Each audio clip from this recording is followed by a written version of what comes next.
ప్రతి సంవత్సరం చైత్ర పౌర్ణమి నాడు, అది కేవలం 3 రోజులు మాత్రమే భక్తులకు దర్శనమిచ్చే అద్భుత క్షేత్రం ఇది. ఈ ఆలయం చేరుకోవాలంటే ప్రాణాలను సైతం లెక్క చేయని ఒక సాహసయాత్ర చేయాల్సిందే.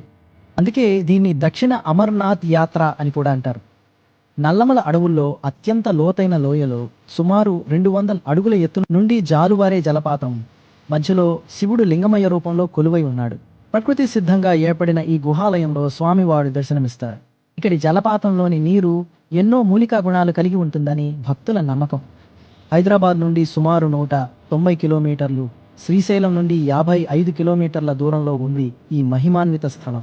కానీ ప్రయాణం అంత సులభం కాదు.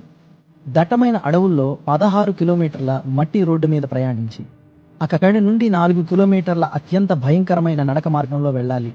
లోతైన లోయల్లోకి దిగుతూ సాగే ఈ ప్రయాణం అడుగుడుగునా ఒక సవాలే.